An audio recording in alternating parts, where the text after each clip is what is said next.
శ్రీ వీర వెంకట సత్యనారాయణ స్వామి పేరు అర్థం ఏమిటి?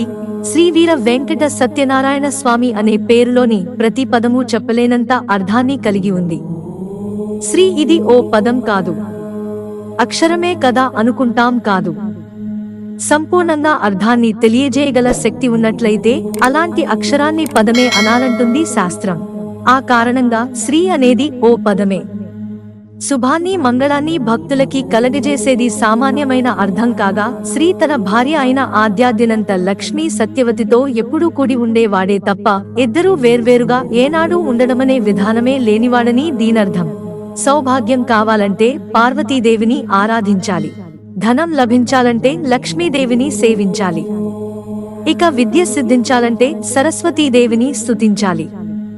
శ్రీ అంటే అమ్మవారిని సేవిస్తే ఈ ముగ్గురి రూపము అయిన ఆమె మూడు తీరుల ప్రయోజనాలని కలగజేస్తుంది. అనంత, ఏనాడు అంతమే లేని అయిన ఏ స్త్రీ దేవత ఉందో ఆమె పార్వతీదేవి కదా. అలాంటి సౌభాగ్యాన్ని ఈయగల దేవతతో కూడి ఉంటాడు నిరంతరం స్వామి.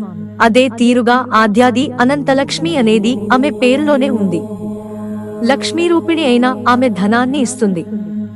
నిజానికి లక్ష్మీదేవి ధనాన్నియదు, లక్ష్మి అనే పదం ద్వారా ధనాన్ని సంపాదించగల బుద్ధినిస్తుందని గ్రహించాలి. ఆ తల్లి పేరులో ఆద్యాద్యనంత లక్ష్మీ సరస్వతి అని ఉన్న కారణంగా ప్రవహించే విధంగా జ్ఞానాన్ని అందించే చదువుల తల్లి అయిన సరస్వతీ దేవి కూడా ఆమె అని చెప్తోంది ఈ పేరు. అలాంటి సత్యలోకంలో ఉండే బ్రహ్మ భార్య అయిన కారణంగా ఈమె సత్యవతి అయింది. ప్రవాహం అనేది ఎలా ఒక్కచోటునే ఉండకుండా నిరంతరం సాగిపోతూ ఉంటుంది. చదువు అనగానే మనం చదువుకునే పరీక్షలకి సంబంధించిన చదువులని భావించకూడదు. వృత్తి, ఉద్యోగ, వ్యాపారపరమైన ఆ తీరు విద్యలని అందించగల శక్తి కలదని దానర్థం.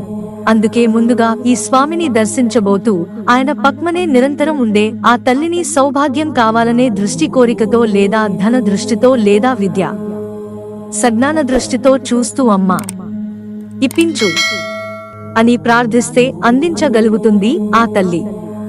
ఆ మూడు కావాలని గాని కోరుకోదలిస్తే ఎంత సొమ్ము చెల్లిస్తే అంత విలువైన వస్తువు లభించేటట్లు ప్రార్థన చేయాలి. అలాంటి ముగ్గురమ్మలతో ఉంటాడు ఈ స్వామిని శ్రీ అంటారు, అదే దాని అర్థం. వీర జాగ్రత్తగా ఇవన్నీ పరిశీలిస్తే ధనుస్సు, బాణం కూడా ఉంటాయి. భుజానికి మనకి నిరంతరం మనోబాధని, ఆందోళనని కలిగిస్తూ శాంతి అనేదే లేకుండా గనుక ఎవరైనా చేస్తుంటే ఆ శత్రువుల బాధ నుండి తప్పించగల శక్తిమంతుడు తానేనని తెలియజేస్తుంది. దీన్ని నిరూపిస్తూనే విగ్రహంలో స్వామివారికి మీసాలుంటాయి. లోకంలో శంకరునికి మాత్రమే మీసాలుంటాయి. స్మతువాన్ శిలలోహిత ఈయనకు కూడా ఉండటానికి కారణం పరాక్రమవంతుడని తెలియజేసుకుంటూ నమ్మితే మీ శత్రు నాశనాన్ని చేస్తానంటాడు స్వామి. ఈయన దానగుణంలో కూడా వీరుడే అయిన కారణంగా మనం కోరికలని దానం చేయగల దానవీరుడన్నమాట. ఎంత కోరిక తీరాలంటే అంతగానూ స్వామిని సేవిస్తూ ఉండాలనేది మరిచిపోరాని మాట.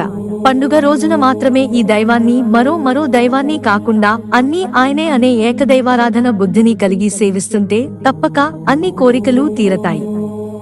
ఇలాంటి శత్రు నాశన శక్తిగల వీరుడు, దీనవీరుడు ఈయన అని వీర పదానికర్థం. వెంకట, వేం అనే అక్షరానికి పాపాలని అర్థం. కట అనే పదానికి నాశనం చేయడమని అర్థం. వెంకట అనే పదానికి పాపాలని పోగొట్టగలవాడనేది అర్థం. దీన్ని పట్టుకుని ఎందరెందరో ఫలాన్ని స్తోత్రాన్ని ముమ్మారు చదివితే 3 కోట్ల జన్మల పాపాలు పోతాయంటూ చెప్పేస్తుంటారు. వేం కట అనే పదానికర్థం మనకి తెలియకుండా చేసిన పాపాలని తొలగించేవాడు. సత్యనారాయణ మనకి 7 లోకాలున్నాయి. భూలోకం నుండి పైకి ఈ అన్ని లోకాల్లోనూ నారాయణుడున్నాడు. భూలోకాన్ని పరిపాలించే నారాయణుడు అశ్వత్థ నారాయణుడు. భువోలోకం దీని మీదిది. ఇక గడి నారాయణుని పేరు మరున్నారాయణుడని, భువ ఇతివాయో.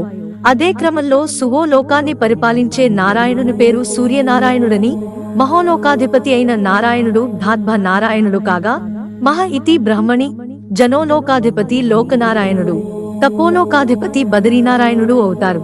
ఇక అన్ని లోకాలకి సత్యలోకాధిపతి అయిన నారాయణుడెవరో ఆయనే సత్యనారాయణుడు. సత్యనారాయణుని పూజని చేయదలిస్తే అష్టదిగ్బాలకులు, నవగ్రహాలు, పంచలోక పాలకులు, బ్రహ్మాది దేవతలు అందరూ విచ్చేస్తారు. వివాహం, గృహప్రవేశం వంటి కార్యక్రమాల్లో సత్యనారాయణ స్వామి వ్రతాన్ని ఆచరిస్తారు. స్వామిని జాగ్రత్తగా పరిశీలిస్తే ఈ స్వామి ముంజేతికి ఓ కంకణం ఉంటుంది. యథార్థమైన భక్తితో తనని గనుక సేవిస్తే నిశ్చయంగా వాళ్ళ కోరికలను, తగిన అర్హతని వాళ్ళు కలిగి ఉన్న పక్షంలో తీరుస్తానంటూ ఆ దైవం తన ముంజేతికి కంకణం కట్టుకుని కనిపిస్తాడు. మిత్రులారా, ఛానల్ సబ్స్క్రైబ్ చేసుకోవడం మర్చిపోకండి. ధన్యవాదాలు.